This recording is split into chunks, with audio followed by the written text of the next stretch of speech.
listening to Mick talk about his story because I think there's so much power in the narrative. And one of the greatest assets your industry has is Mick, because he's just sat here and absolutely transfixed me with his story. And what I do when I'm trying to get young people enthusiastic about my passion, Mick, which is adolescent psychology, don't know if you know this, but 75% of all psychological problems in human beings occur under the age of 25. Why wouldn't you be a psychologist, Isabella? Because, particularly an adolescent psychologist, because to be able to diagnose, treat, and prevent all of those problems for the rest of your life, well, that's got to be great. So I tell this story to get young people really enthusiastic about adolescence. This school here was exactly the same as this school here. Let's be very clear about it. There was no difference. They actually had a system where if you had an older brother, you were Carr-Gregg minor and the brother was Carr-Gregg major. They also had a fagging system, which doesn't mean what you think it does, but it actually meant that you had to sort of worship the ground that the older boys work on and literally clean their boots. It was horrible. I ran away from this place 41 times. Like Mick, the school wrote me off. They actually wrote a letter to my parents saying, this boy will end up in a borstal. Now, borstal is an English term for essentially, I don't know how you'd put it nicely, a prison for delinquents. So that's where they thought I was going to be headed. Now, I did not have a nice teacher. I had a maths teacher who looked like that, and an English teacher who looked exactly like that. And these were not nice people. I didn't learn a lot, because I spent a lot of time running away. I learned a lot of life skills about running and hiding. That was good. I managed somehow to wash up on the shores of Sydney University in 1977, and then everything went wrong in my life. Mum had always said, I want to have a doctor and a lawyer, though she said it in a French accent, so I'm not going to do that for you. Anyway, my brother, who's essentially a big suck, went into law and also threw in economics because he just was a show-off. And I said, oh, okay, well, I'll do medicine. So I ended up first year, and I walked out of the lecture theatre right about April, and I felt this tiny little lump in my neck, and I thought, oh, I've got a lump. And my girlfriend at the time, who was, I don't know if you know Ascom girls. Anyone here from Ascom? Good, because that probably hit you. She basically, her name was Prudence, unsurprisingly. Prudence said to me, ew, you've got a lump on your neck. And at the time I thought, aren't you a superficial bitch? Because really, you should be looking at the inner beauty, not the fact that I've got a lump. So anyway, she dumped me, and I went to the student health doctor at the time and said, student health doctor, please help me, I've just lost a girlfriend. And they said, don't worry about it, it's a cyst, it'll go away. So I thought, oh, thank God for that, you know, after all, they must know what they're talking about, they've got that degree after their name, and they wear a white coat and a stethoscope. Anyway, 6 weeks later, it had almost doubled in size. So it clearly wasn't going away. I went to another doctor, and they said, well, we need to take it out. I'll check you into hospital during uni holidays. So I went into hospital, and to cut a very long story short, I had an operation, and woke up feeling an enormous amount of pain, and drifted in and out of consciousness a couple of days. This surgeon guy arrives about 2 days after the operation, and he doesn't look me in the eye. Never trust people who don't look you in the eye, unless it's culturally inappropriate. But it wasn't. He was, you know, white Anglo-Saxon Protestant, went to Cranbrook, which explains a lot.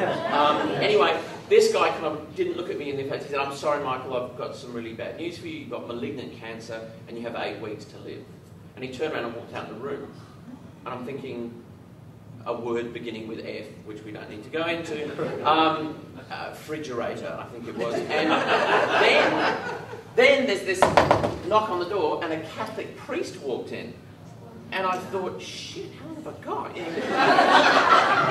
And that would have been fantastic had I been Catholic, which I wasn't. But he said to me, I hear you've had some bad news. I think, yep, you're going to die in 8 weeks. Does it actually get worse than that, Father? Anyway, he said to me, would you like to pray? And my family were a wonderful family, but we weren't, you know, particularly religious, partly because my father's father had been an Anglican minister and it sort of turned him off religion for the rest of his life. Anyway, I figured that if there was going to time to pray to your God or my God, this would be it. So I prayed not to die.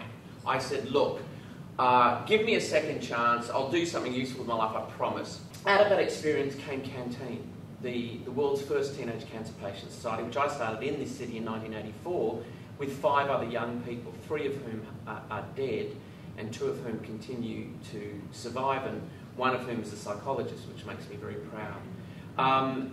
Out of terrible things, I think good things can come if you want them to.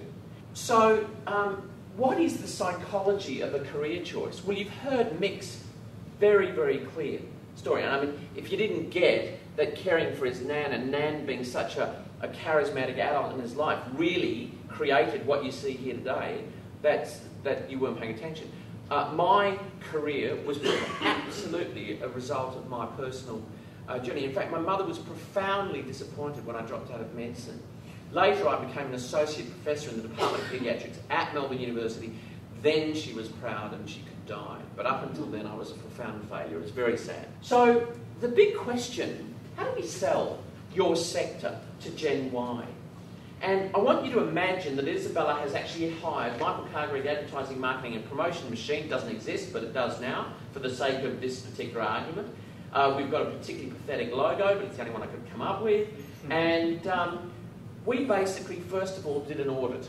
And we figured out you guys have competition. The biggest competitors you have are some very slick marketers. If I was advising your various sectors, I think there are 3 obvious selling points that stand out absolutely clearly, and Mick has alluded to all of them. The first is, this is one of the most diverse industry groups in the Australian workforce. So, I mean, if you're looking for choice, the armed forces give you 3 choices, really. Think about how many choices you get in the community health service industry. It's just huge.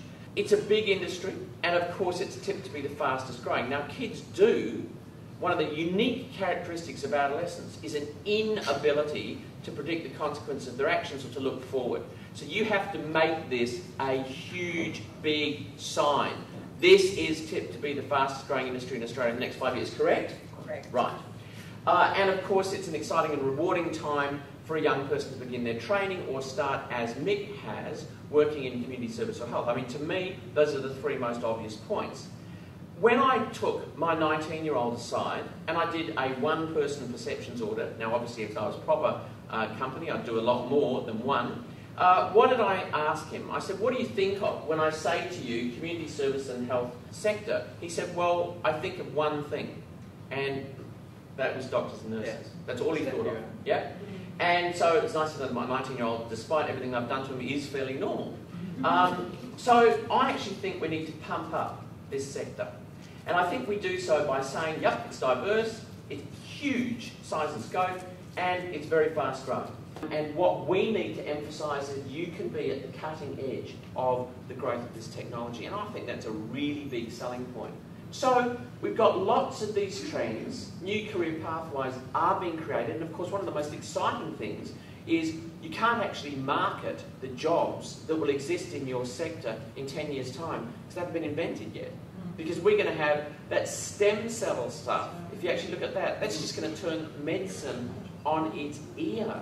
So, my question is, how do we convince Gen Y that a future in community service and health is a bright one? Well, I think you've got to talk to them about employment prospects.